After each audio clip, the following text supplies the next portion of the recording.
नमस्कार दोस्तों, सरस्वती शिक्षा समिति पाली द्वारा संचालित ऑनलाइन क्लासेज में आप सभी का स्वागत है। मित्रों, पिछले बार हमने पढ़ा था विश्व के इतिहास में औद्योगिक क्रांति के बारे में।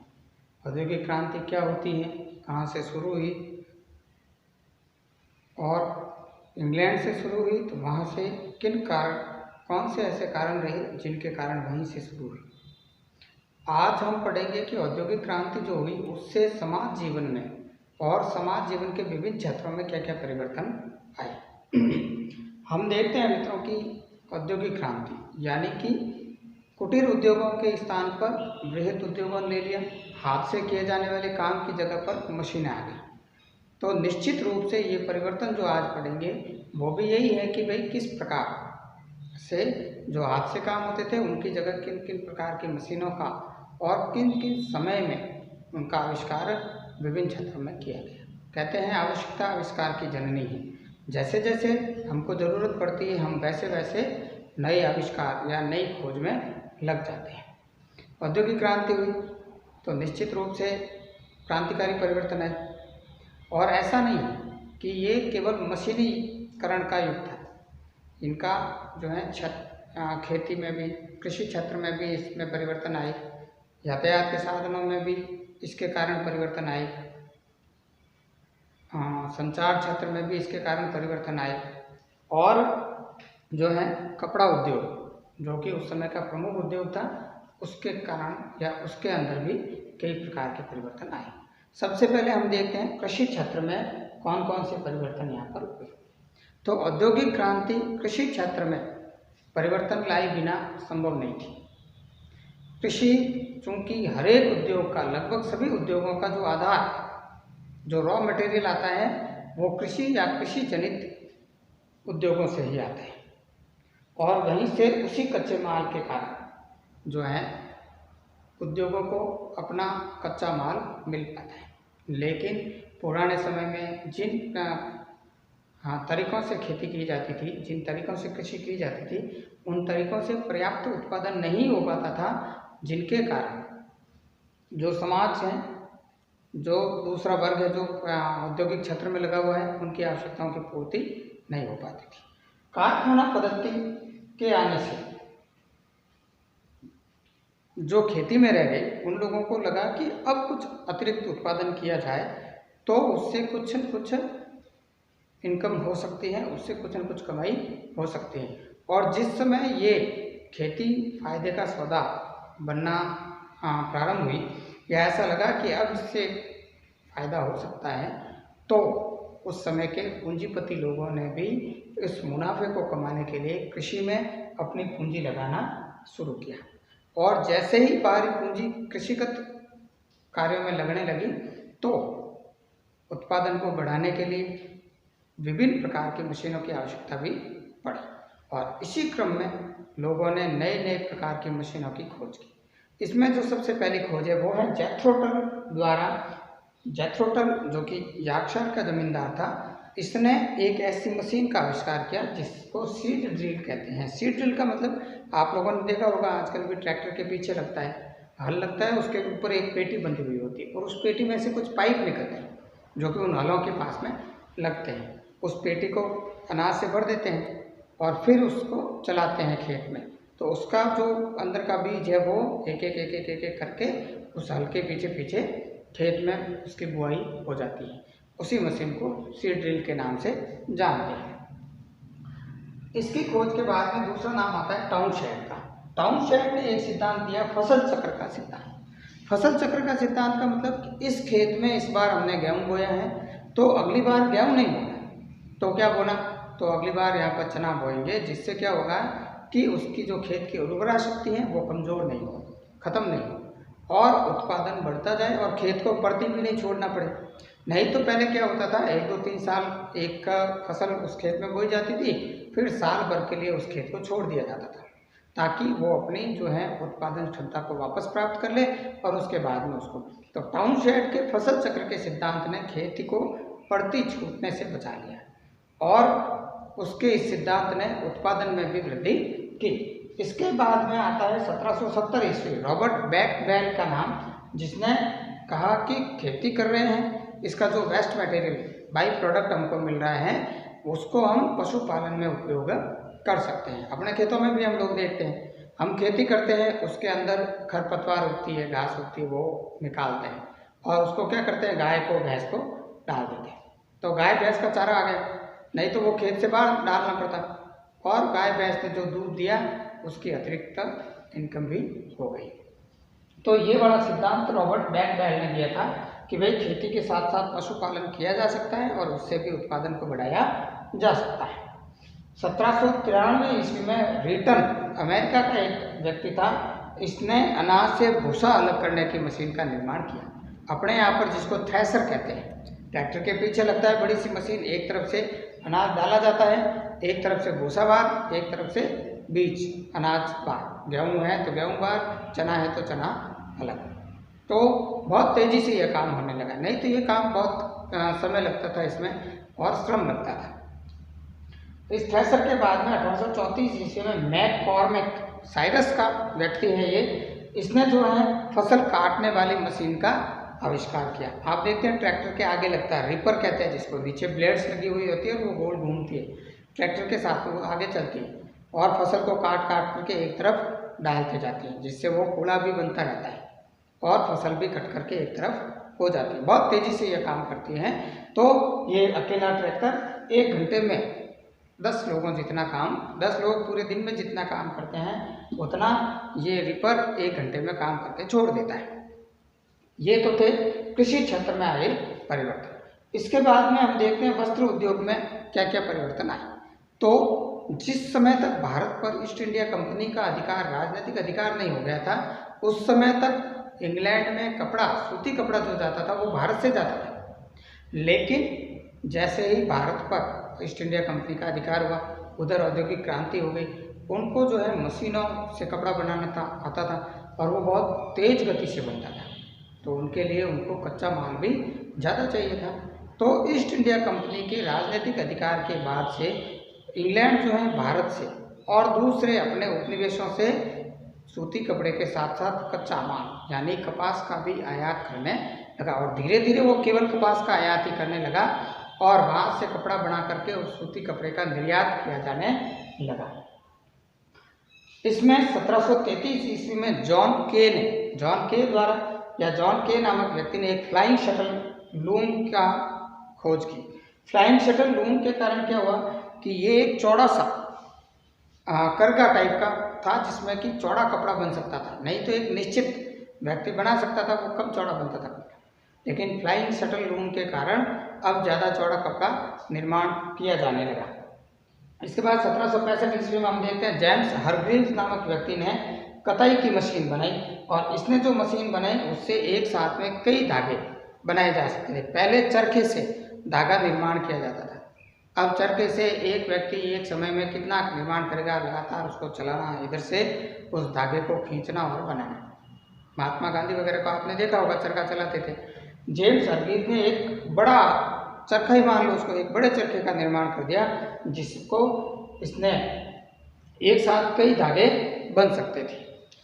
उसके बाद में 1769 ईस्वी में रिचर्ड आर्कराइट ने वाटर फ्रेम का आविष्कार किया। इस वाटर फ्रेम के कारण पहले जो धागा बनता था, जो चरखे से बनता था, वो कच्चा धागा होता था, मजबूत नहीं होता था। लेकिन इस वाटर फ्रेम में जो अब धागा बनने लगा वो उसकी अपेक्षा ज़्यादा मजबूत बनने लगा और जब धागा मजबूत बनेगा तो कपड़ा भी मजबूत निश्चित रूप से अच्छा और बढ़िया बनने लग गया।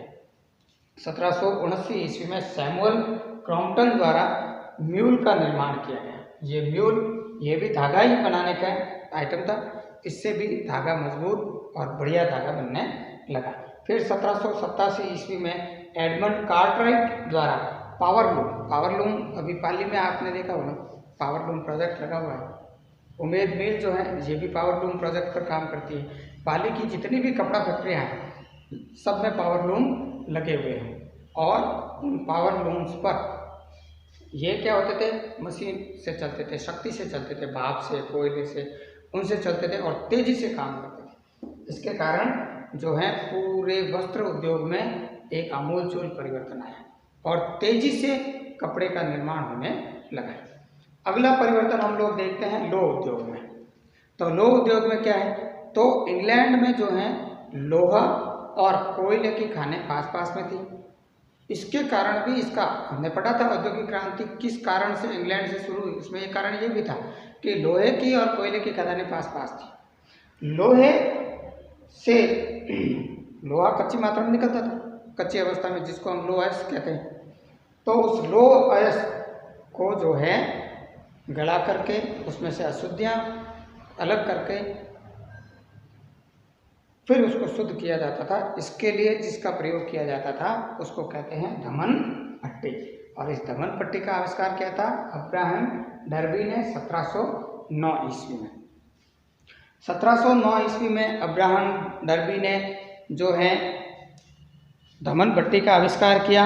और ये धमन पट्टी जो है लोहा इससे गलाना आसान हो गया और उस गले हुए लोहे से अशुद्धियाँ भी आसानी से बाहर निकाली जाने लग गई।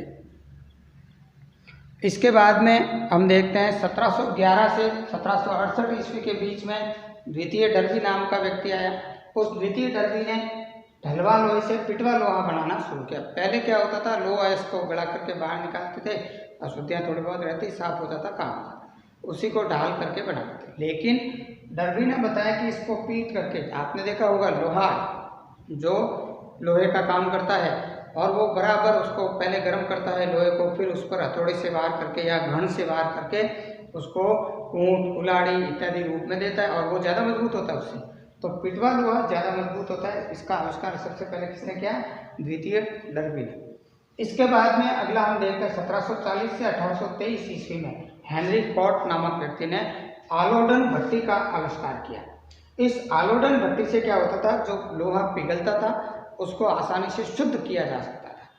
दूसरा, इसी व्यक्ति ने बेलन मिल का भी आविष्कार किया। हेनरी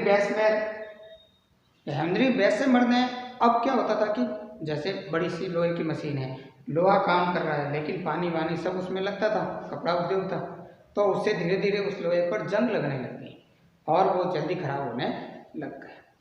अब ऐसा कुछ किया जाए कि जिससे कि लोहा खराब नहीं हो, तो इस्पात बनाने की प्रक्रिया शुरू हुई।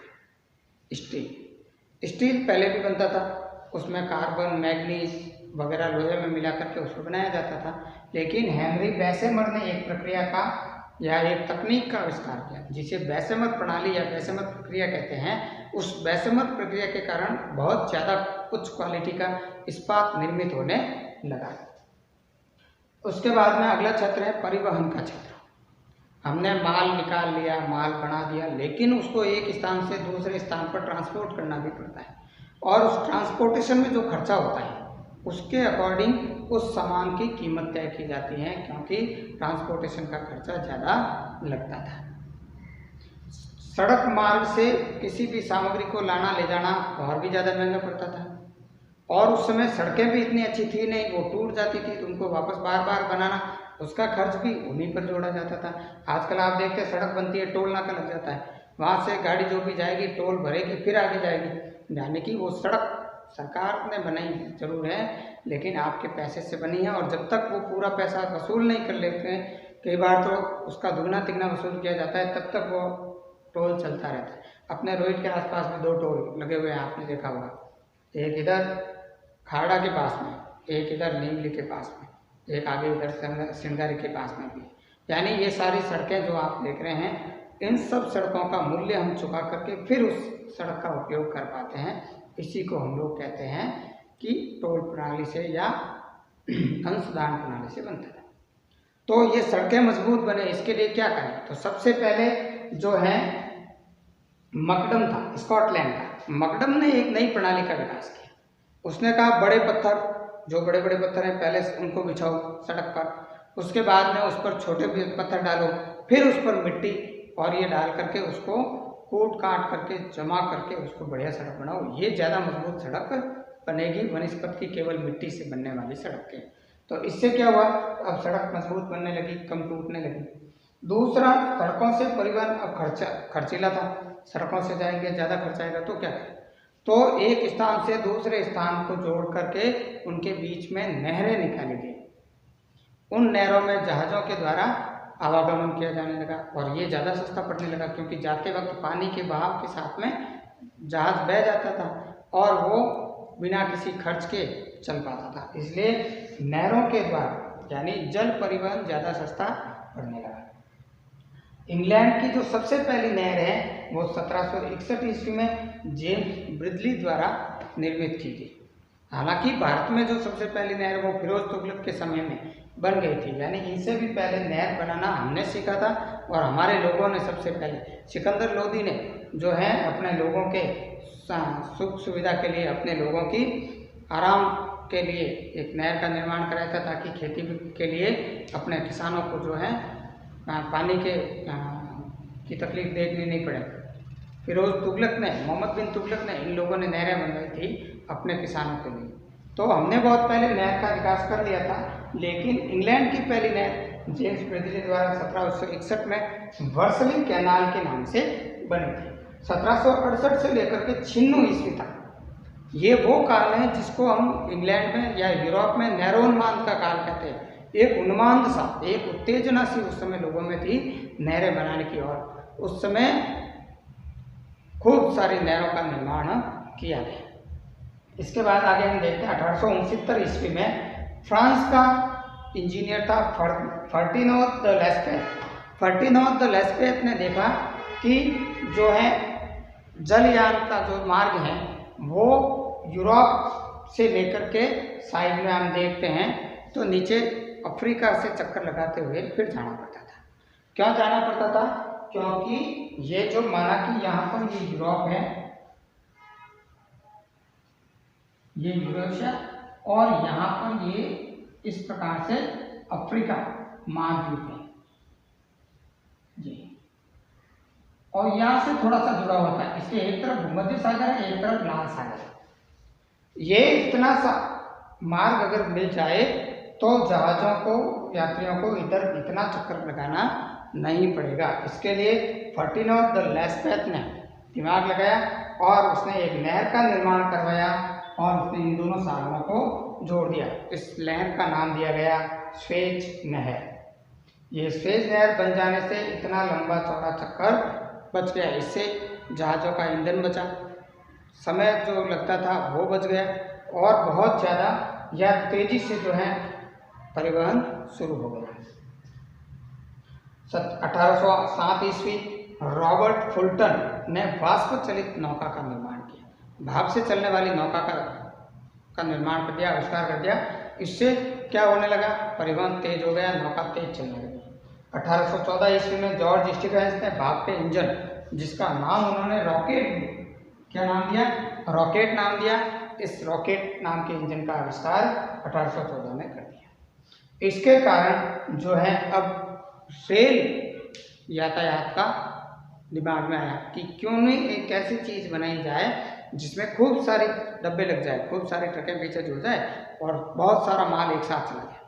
पहले शक्ति साधन इतने थे नहीं, लेकिन रॉकेट जो भाप का इंजन बन गया उससे क्या हुआ? ट्रेनें शुरू हो गई, उनमें कोयला या दूसरा सामान भर करके एक स्थान से दूसरे स्थान पर ले जाना आसान हो गया। और इसी के लिए जो है 1830 ईस्वी में पहली रेल बनी और इंग्लैंड के मैनचेस्टर से लिवरपूल के बीच में इस पहली ट्रेन को चलाया गया। लोग परिवहन क्षेत्र के आविष्कारों के बाद में हम देखते हैं संचार का क्षेत्र।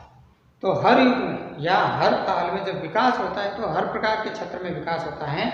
यहाँ पर संचार के क्षेत्र में जो विकास हुआ उसमें हम देखेंगे तो 1844 ईस्वी में जो है सैमुअल मॉर्स नाम के व्यक्ति ने तार यंत्र का, टेलीग्राम का आविष्कार किया और उसने जो है तार एक स्थान से दूसरे स्थान पर एक विशेष कोडिंग की भाषा में ये तार जाता था और अगले से प्रति शब्द पैसे लिए जाते थे, लेकिन सूचना तुरंत पहुंच जाती थी। इससे भी क्रांतिकारी परिवर्तन आया।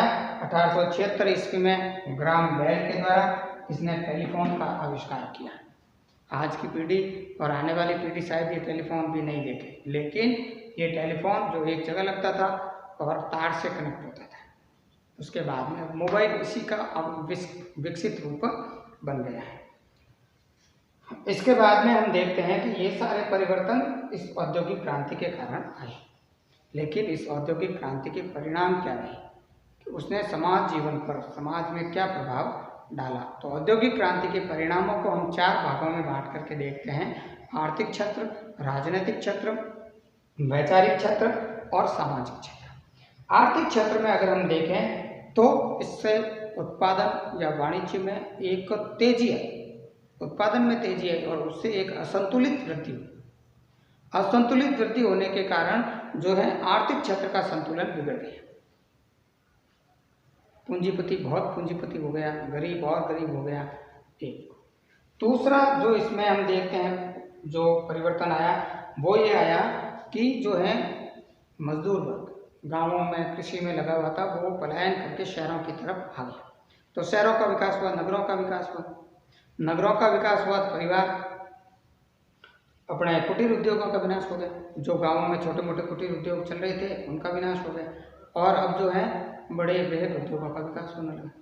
दूसरा जो क्षेत्र है वो है राजनीतिक क्षेत्र। राजनीतिक क्षेत्र में क्या हुआ, अब ये लोग जो हैं जो धीरे धीरे मध्यम वर्ग वाले पैसे वाले हुए, इन्होंने लोकतंत्र की डिमांड की कि अब लोकतंत्र होना चाहिए। लोकतंत्र की मांग बढ़ी। दूसरा औपनिवेशिक स्पर्धा शुरू हो गई कि बड़ा बाजार और काम मिल सकता है।